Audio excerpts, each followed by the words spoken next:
Abra sua Bíblia em Romanos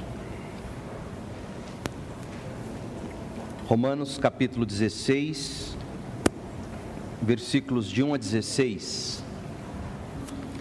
Romanos 16, de 1 a 16.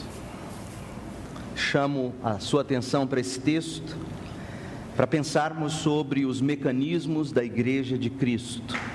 Os mecanismos da Igreja de Cristo. Romanos 16, de 1 a 16. Recomendo-lhes nossa irmã Febe, serva da igreja em Cencreia. Peço que a recebam no Senhor de maneira digna dos santos e lhe prestem a ajuda de que venha a necessitar, pois tem sido de grande auxílio para muita gente, inclusive para mim. Saúdem Priscila e Áquila, meus colaboradores em Cristo Jesus. Arriscaram a vida por mim.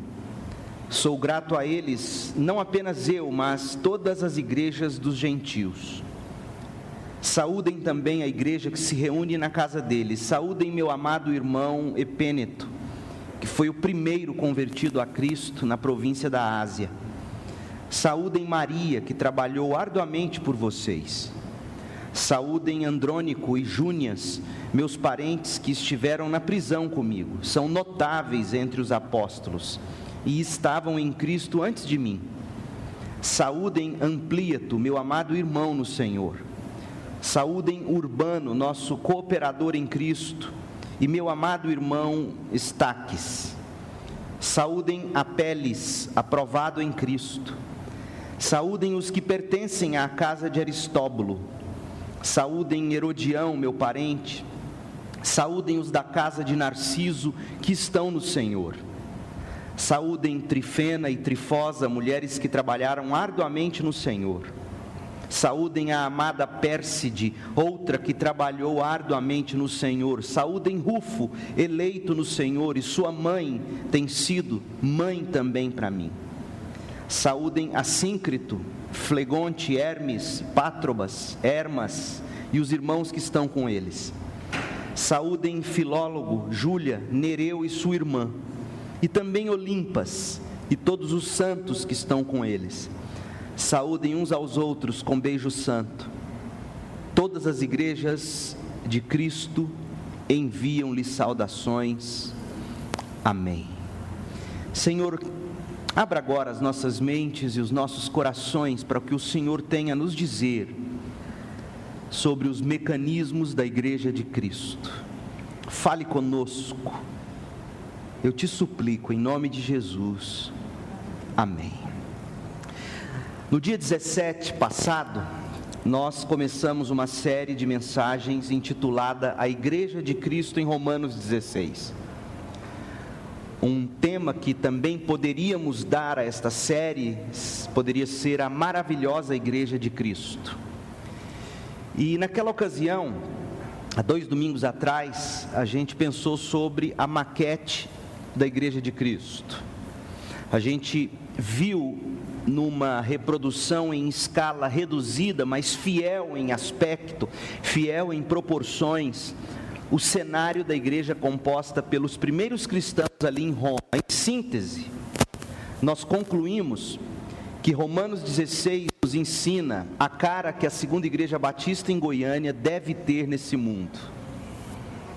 Nós aprendemos que a gente precisa ser crentes que se importam uns com os outros, crentes que valorizam relacionamentos, crentes afetuosos, crentes piedosos no falar, piedosos no teclar, piedosos no agir, crentes que amam, crentes que se arriscam e trabalham duro uns pelos outros. Na segunda mensagem, que foi no dia 24, nós pensamos sobre as mulheres da Igreja de Cristo.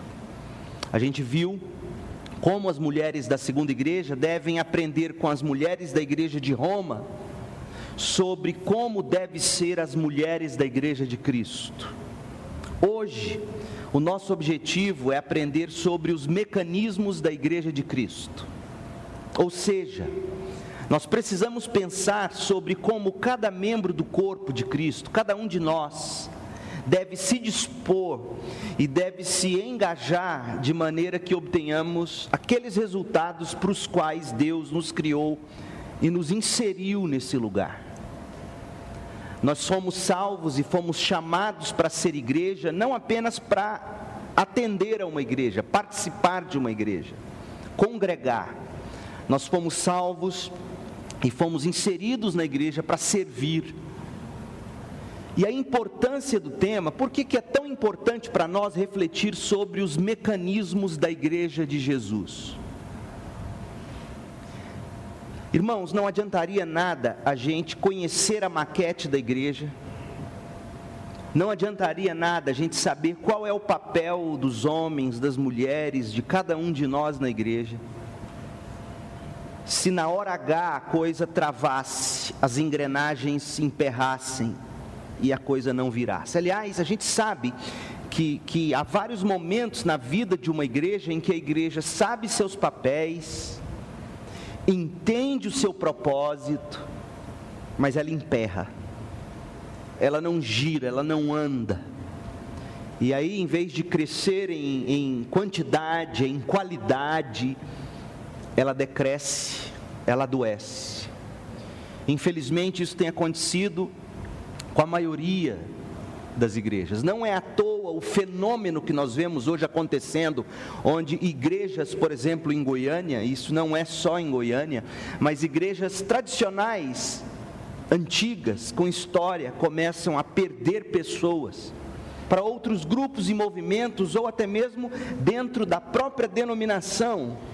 Por quê? Porque tais pessoas, e aqui nós não vamos analisar motivações pessoais, mas os fenômenos, tais pessoas de repente talvez se depararam com uma engrenagem da igreja que travou, que não gira, que não anda, e daí elas se frustram, e achando que a solução é mudar, vão para outros lugares.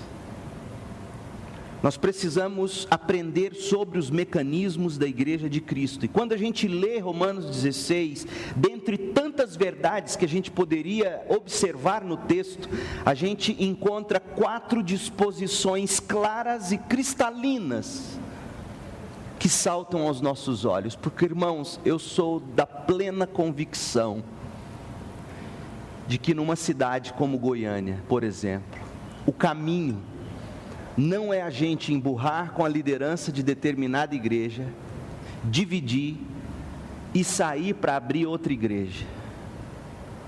Goiânia já está abastada de igreja, com exceção, provavelmente, e com certeza, das periferias. Mas a gente vê acontecer, é o seguinte, as pessoas querem os lugares, os bairros onde já existe igrejas em potencial. A solução de Jesus Cristo para nós hoje não é reinventar a engrenagem.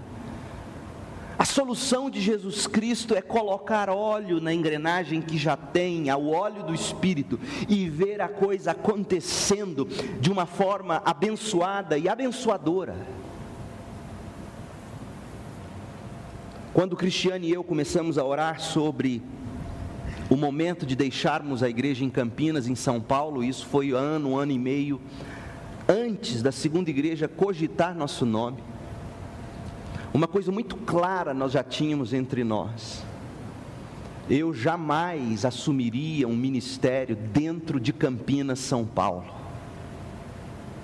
porque eu não queria ser motivo para pessoas saírem da central de Campinas, porque eu estava morando e pastoreando naquela cidade. Eu creio piamente nisso, irmãos. Eu creio piamente nisso. O que nós precisamos ver acontecer hoje é, no nosso contexto, a segunda igreja batista em Goiânia, ver o óleo do Espírito, da graça de Deus entrando em suas engrenagens e fazendo a coisa girar como talvez nunca tenha girado, de uma forma a abençoar. Então, o que a gente enxerga nessa igreja primitiva em Roma, a igreja dos romanos, sobre os mecanismos da igreja? Existe aqui para mim 4 disposições que são muito claras, que são muito cristalinas, saltam aos nossos olhos. E tais disposições, se não forem colocadas em prática, vão emperrar todo o processo de funcionamento da igreja. Quais são essas disposições que auxiliam no processo de funcionamento da igreja? Em outras palavras, quais são os mecanismos da igreja e da Segunda Igreja Batista em Goiânia? 4. Primeiro, a igreja é composta de uma variedade unificada. A igreja, ela é composta de uma variedade unificada. A igreja de Cristo é composta de todos os cristãos. A igreja de Cristo deve viver em unidade profunda. Entretanto, tal unidade não desmerece as diferenças individuais de dons e de talentos. Por exemplo, quando a gente lê Romanos 16, a gente vê que existia ativamente na igreja em Roma, homens e mulheres. Versículo 1, versículo 11 e outros, a gente enxerga isso. Havia a atuação de casados e de solteiros. Romanos 16, 3, Romanos 16, 13.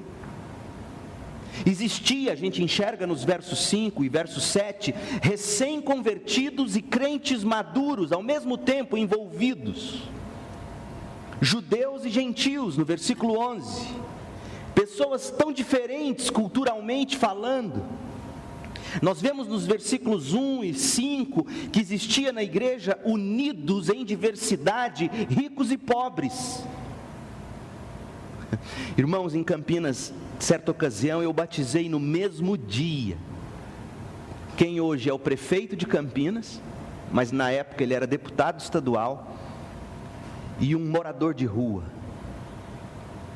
Essa é a igreja de Cristo, na sua diversidade, ricos e pobres, jovens e velhos. Versículo 13, nós temos na igreja, e eu uso esse adjetivo velho com todo carinho, até porque as escrituras usam também esse termo. Não é desmerecendo e não é desfazendo, por favor, entendam isso. Mas idosos e jovens no mesmo grupo, no mesmo corpo. Paulo está dizendo que, conquanto a igreja seja unida, ela se une na sua variedade. No capítulo 12 de Romanos, Paulo destacou os diferentes dons que existem na igreja de Cristo. Paulo falou de profetizar, de servir, de ensinar, de animar, de contribuir, de liderar ou pastorear, de socorrer. Está lá em Romanos 12, de 6 a 8, a variedade de dons e de atividades. Nem todos são chamados para plantar igrejas. Nem todos são chamados para cuidar do berçário no ministério infantil, mas todos são chamados para investir em suas vidas em alguma coisa dentro da igreja e através da igreja no reino de Deus. Paulo está dizendo isso para nós de uma maneira muito contundente. Toda essa diversidade, diz Paulo, é para ser canalizada na direção da unidade, a fim de que o corpo de Cristo receba a edificação. Essa diversidade de dons e de talentos não pode servir para divisão, pois isso mataria a igreja.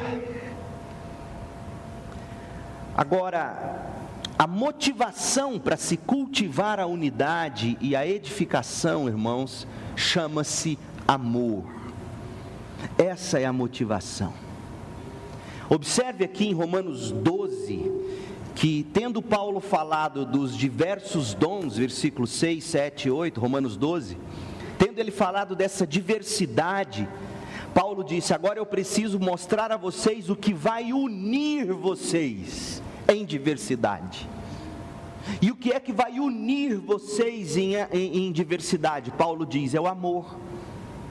Romanos 12, versículo 9, o amor deve ser sincero, odeiem o que é mal, apeguem-se ao que é bom, dediquem-se uns aos outros com amor fraternal, prefiram dar honra aos outros mais do que a si próprios. É o amor nos une em diversidade. O amor nos une em diversidade de dons, de talentos, de gostos e preferências pessoais.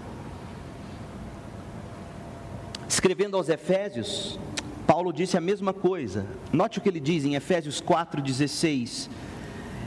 Dele todo o corpo, ajustado e unido pelo auxílio de todas as juntas, o corpo cresce e edifica-se a si mesmo em amor, na medida em que cada parte realiza a sua função. Irmãos, quando a igreja não consegue se unir na sua variedade, quando a igreja não consegue se unir na sua variedade em amor, e quando a igreja, por não estar unida em amor, não trabalha em prol do crescimento, a igreja sofre.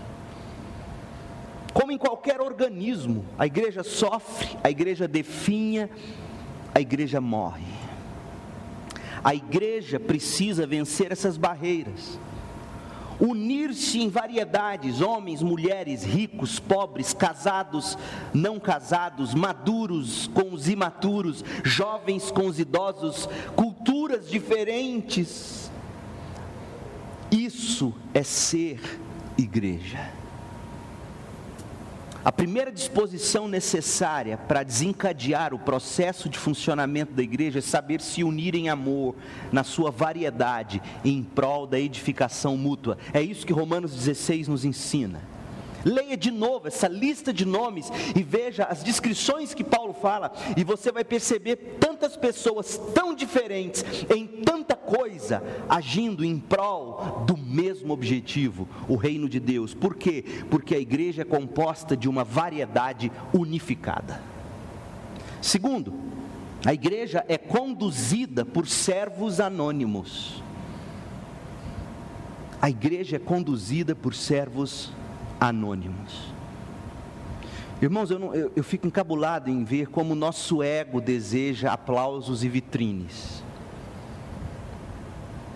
É impressionante como existem pessoas na igreja de Cristo que servem diligentemente sem jamais serem reconhecidas, e essas Deus valoriza.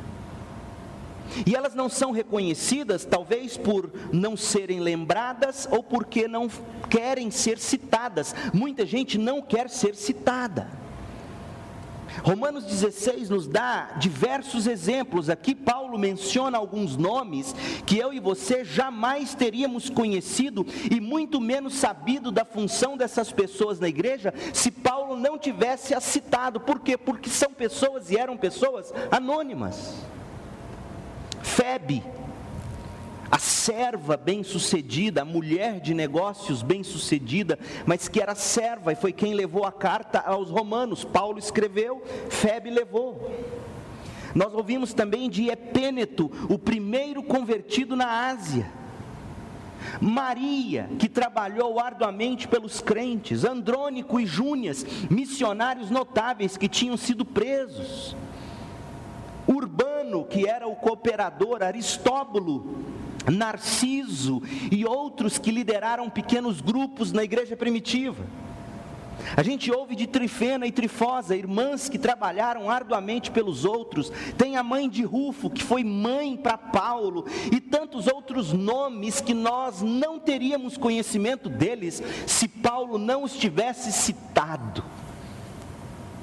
A igreja primitiva, a igreja em Roma não seria a mesma igreja sem esses irmãos que a Barça não reconhece, a Wikipédia na internet não reconhece, a Enciclopédia Delta não reconhece. O nome desse povo não consta nos anais da história. É gente sem nome, é gente anônima, mas é gente fundamental no serviço do reino. Por exemplo, Romanos 16, a partir do verso 21, Paulo cita outros nomes. Veja comigo, Timóteo, meu cooperador, envia-lhe saudações, bem como Lúcio, Jason, Sosípatro, meus parentes. Olha só, eu, Tércio, que redigi essa carta. Quantos de vocês sabiam que quem escreveu a carta foi Tércio? Levanta a mão. Sim, foi Paulo que ditou, o conteúdo é de Paulo, inspirado por Deus, mas quem de fato escreveu de próprio punho foi o tal de Tércio. Gaio, cuja hospitalidade eu e toda a igreja desfrutamos, eu e toda a igreja somos abençoados pelo Gaio. Erasto, esse sim, talvez fosse mais famoso porque ele era administrador da cidade. Agora, olha esse nome que vem aqui no verso 23, e o nosso irmão Quarto envia-lhe saudações. Por que Quarto? Vai ver que era tanto filho numa família só, que era mais fácil chamar o filho primeiro, o filho segundo, o filho terceiro, o filho quarto. Gente sem nome para o mundo e para a sociedade, gente sem nome para a cultura. Mas que se não fossem esses homens e mulheres sem nome, a igreja não giraria, não andaria. A igreja é conduzida por servos anônimos. A igreja sempre existiu por ter sido conduzida por homens e mulheres anônimos, que não têm necessidade de reconhecimento público, que entendem que eles estão desempenhando o papel deles à medida em que tudo funciona e o nome deles nem precisa ser citado. Oh, irmãos, quando a gente se preocupa mais com as placas e nomes, é porque a engrenagem já está emperrando. Porque quando ela gira e gira gostoso, sem barulho, sem ruído, sem trinca, é porque está todo mundo servindo no seu local adequado, sem a necessidade de reconhecimento dos homens. A igreja é composta de uma variedade unificada, a igreja é conduzida por servos anônimos, mas em terceiro lugar, a igreja é construída com atitudes humildes. A igreja é construída com atitudes humildes. Essa outra disposição é marcante, a humildade, e nós encontramos isso aqui. Por exemplo, Febe, mulher rica, mulher humilde, mas envolvida na obra. E Febe, o texto nos diz, ela não só levou em mãos a carta que Paulo ditou, Tércio escreveu, ela não só levou a carta, mas ela também acudiu muita gente com o dinheiro que ela tinha. E Paulo está dizendo, essa mulher acudiu muita gente necessitada, inclusive a mim. Essa é uma mulher humilde que havia entendido que todos os dons, todos os talentos, todos os recursos que Deus tinha dado a ela não eram dela, eram de Deus, e ela apenas administrava isso na vida dos outros. Nós batistas sempre cremos que uma igreja, na medida em que cresce em humildade, ela cresce em generosidade. Por isso, pelo menos historicamente, não sei como tem sido recentemente aqui, a gente nunca precisou dar tanta ênfase em você tem que contribuir, você tem que dizimar, porque senão Deus isso, porque senão Deus aquilo, faz isso para Deus te abençoar. A gente não promete isso, porque a gente entende que na medida em que as pessoas crescem no conhecimento de Cristo, em humildade, elas vão crescer em generosidade, e elas vão aprender que na verdade não é só 10% que é de Deus, é tudo. E elas administram isso na causa, abençoando outras pessoas. E a gente precisa entender que a igreja é construída com atitudes humildes, de uma mulher rica como Febe, mas que não se ostentava. Nós temos aqui também gente talentosa, gente culta, como é o caso de Tércio, no versículo 22.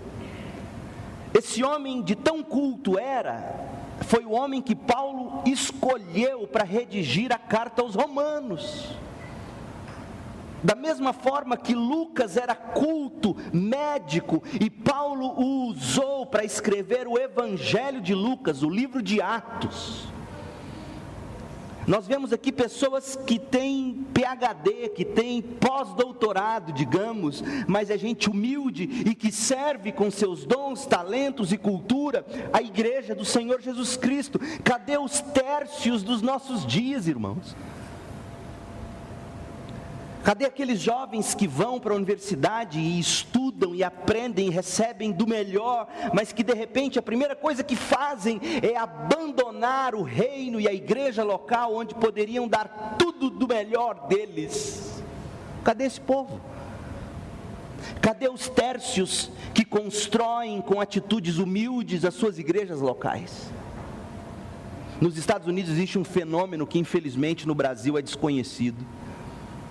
Nos Estados Unidos existem jovens que deixam de prestar, aculturando, né, porque lá não é assim, mas digamos, deixam de prestar o vestibular noutro estado, noutro lugar, porque querem estudar onde estão, para não abandonarem o que fazem nas igrejas onde estão inseridos. Agora é óbvio, existem muito mais opções nas cidades americanas, na maioria delas, sobre questão de universidade, mas o princípio é interessantíssimo. Eu não quero abandonar minha igreja, eu não quero abandonar meu serviço. Cadê os tércios dos nossos dias?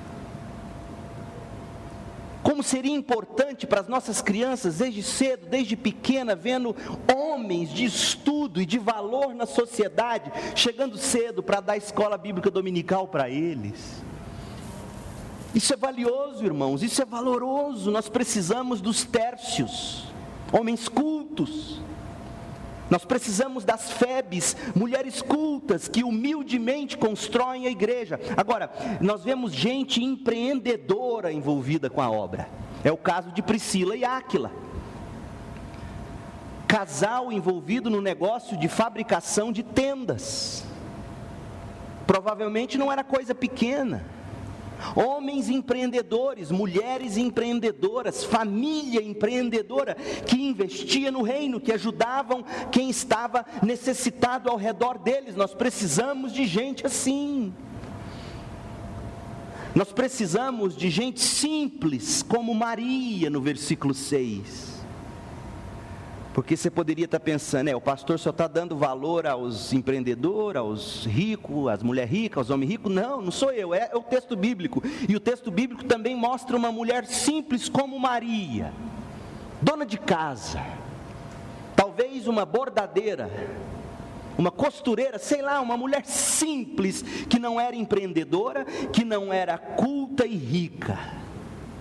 Mas a Bíblia diz que ela era uma mulher que ajudava, era uma mulher que servia, porque ela entendia que a igreja é construída com atitudes humildes. Você pega tudo que Deus te deu e tem te proporcionado e investe isso no reino. Eu fico vendo pessoas desesperadas, achando que a solução para a vida delas é mudar de cidade, é mudar de país.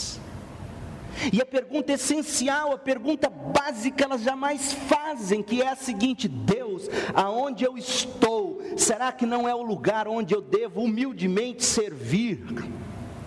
Porque, irmãos, deixa eu te contar um segredo, está lá no livro de Ruth. Quando a gente foge das circunstâncias, como era o caso daquela família que fugiu, porque estava tudo seco em Israel, mas eles olhavam e viam as colinas de Moabe verdinhas, tudo seco no Brasil, tudo seco com a Dilma, tudo seco com o PT, e olha os verdes do outro, dizem, a solução é eu fugir. Eles fogem para Moabe. A Bíblia diz que tão logo chegaram em Moabe, os filhos casaram, os filhos morreram, o marido morreu, porque fugindo da morte, deram de cara com a morte. A solução não está em fugir para Moabe, gente. A solução não está em nós ficarmos nomeando e falando quão mal vai o país, e que loucura, e que tristeza, está tudo ruim. A solução é fazer como Febe, a solução é fazer como Maria, a solução é fazer como Priscila e Áquila, a solução é fazer como Tércio. Você humildemente encontrar o seu lugar de serviço na igreja e no reino. Vá por mim, é isso que as Escrituras ensinam. Outra coisa, a gente vê gente que as pessoas nem sabiam o nome, mas que humildemente construíam a igreja de Cristo. É o caso da mãe de Rufo, é o caso do irmão Quarto, no verso 23, a gente não sabe ao certo o nome dessas pessoas, mas são pessoas que com humildade faziam a diferença.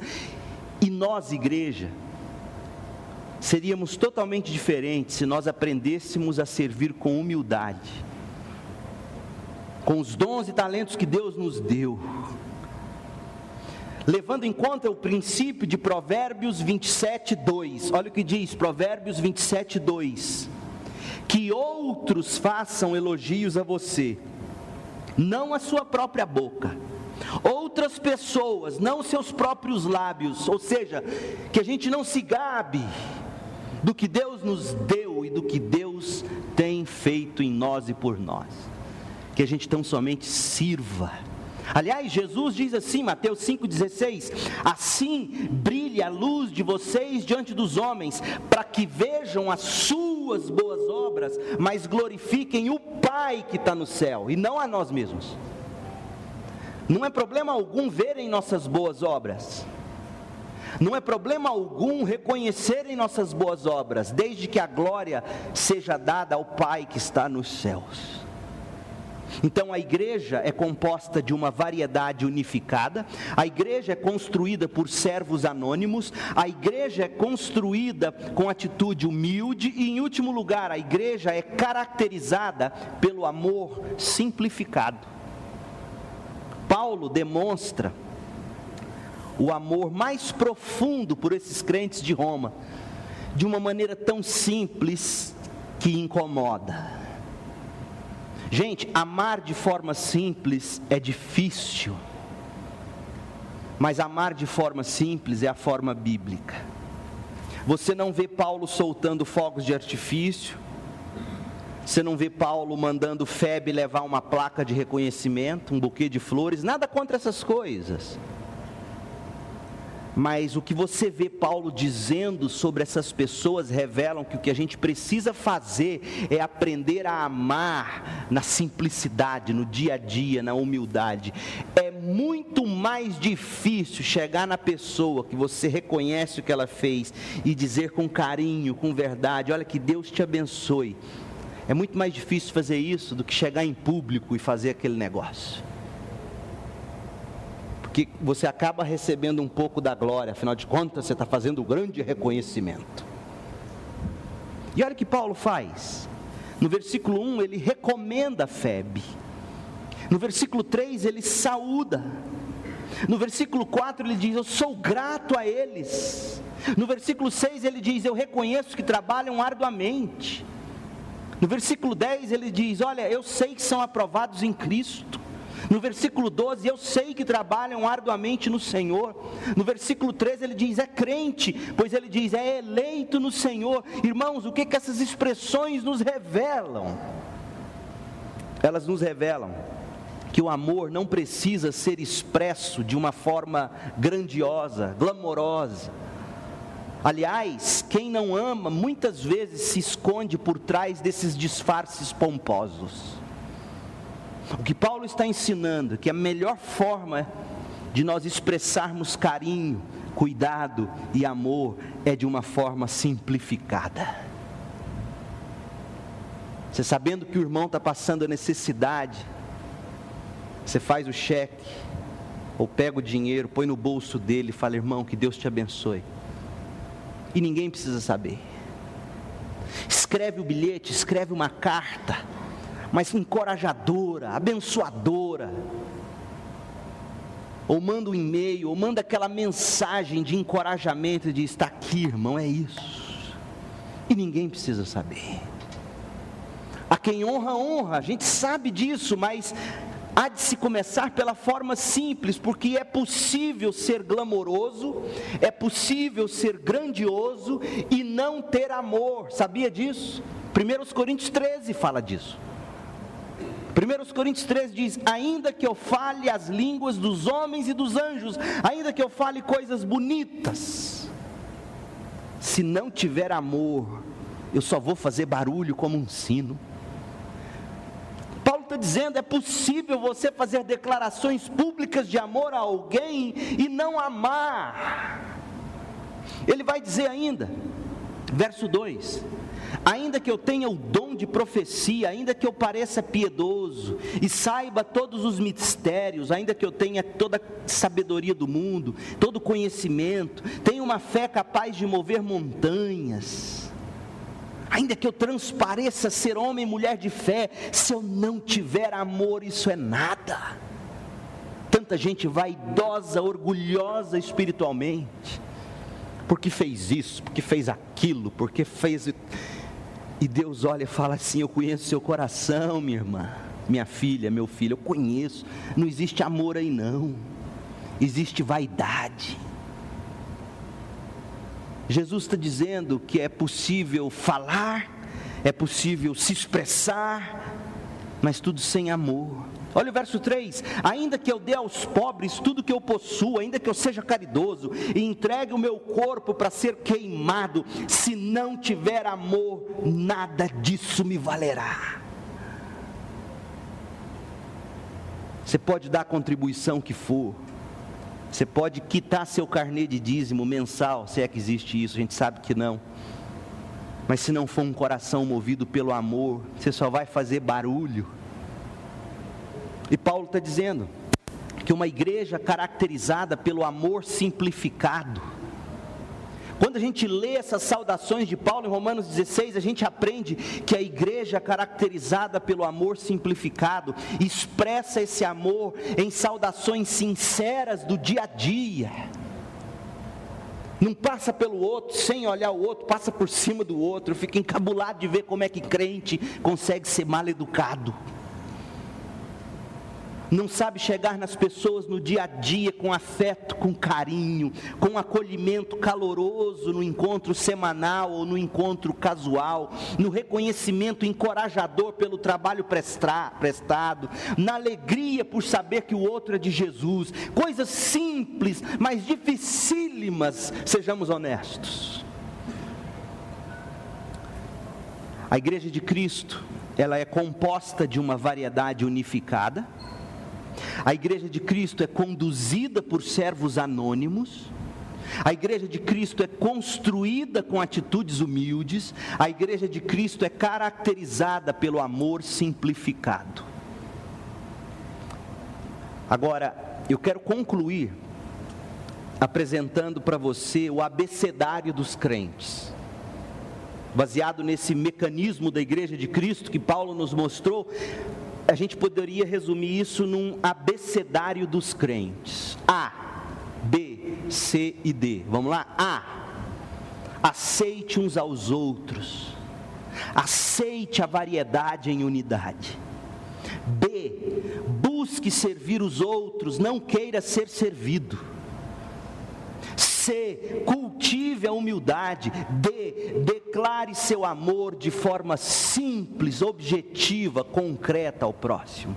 A, B, C, D. A, aceite uns aos outros. B, busque servir os outros. C, cultive a humildade. D, declare o seu amor. Agora, sabe qual é o segredo? Sabe qual é o combustível para tais atitudes? Cristo. Quanto mais perto de Jesus Cristo, irmãos, mais a gente consegue ser essa igreja. Quanto mais longe de Jesus Cristo, menos a gente vai conseguir ser um na variedade de dons. Quanto mais longe de Jesus, menos servos nós seremos, menos humildade nós teremos e menos amor nós demonstraremos. Lá em Marcos capítulo 10, eu acho impressionante que quando Jesus percebeu que os discípulos ficavam discutindo entre eles sobre quem seria o maior entre eles, quem seria o presidente do corpo apostólico, eu acho linda a expressão de Marcos narrando o seguinte, e vocês sabem que o evangelho de Marcos, ele foi ditado por Pedro pregando em Roma, João Marcos morando em Roma, ouvindo os sermões de Pedro, ele anotou e virou o evangelho de Marcos. O evangelho de Marcos, na verdade, é o evangelho de Pedro. Pedro pregou, Marcos escreveu, e o que Marcos escreveu em Marcos 10 é algo que chamou tanto a atenção de Pedro, que Pedro nunca deixou de dizer isso, e é o seguinte: está todo mundo brigando, cada um querendo sentar à direita, à esquerda, cada um querendo ser o maior entre eles, e aí tem uma expressão que diz assim: e Jesus os chamando a si, e Jesus chamando eles para perto dele. Em outras palavras, eles estavam andando longe, e quanto mais longe, mais barulho, mais ruído, mais fofoca, mais orgulho, menos envolvimento, menos serviço, e mais discussões e debates. E aí Jesus diz: escuta, cheguem para perto de mim. E aí eles se achegam, e Jesus os ensina. Sabe qual é a lição que eu tiro disso? Nós só vamos conseguir desenvolver esses mecanismos como igreja se a gente estiver perto de Jesus, escutando o batimento cardíaco do Senhor, ouvindo os ensinos dEle. Que Deus nos abençoe e que Deus faça de nós uma igreja que entende que ela é composta de uma variedade unificada, que ela é conduzida por servos anônimos, que ela é construída com atitudes humildes e que ela é caracterizada pelo amor simplificado. Irmãos, eu nunca vou querer pompa dos irmãos, eu nunca vou exigir dos irmãos algo que venha a exaltar meu nome, ou a bandeira da segunda igreja. Mas o nome de Jesus Cristo é o nome do Senhor. Quanto mais perto de Jesus, mais abençoados e abençoadores seremos, e que Deus nos faça ser assim. Feche seus olhos e oremos. Pai querido, em nome de Jesus, ajuda-nos a ser essa igreja, unida na sua variedade de dons, essa igreja composta e conduzida por servos que não se importam com seus nomes, servas que não se importam com seus nomes, uma igreja que vem sendo e será construída dia a dia com atitudes humildes, uma igreja que se caracteriza pelo amor simplificado, contagiante. Faça-nos ser assim, ó Deus, opere o que só o Senhor pode fazer.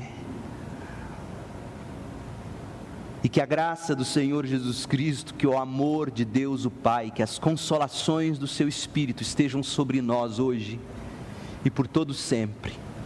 Em nome de Jesus. Amém.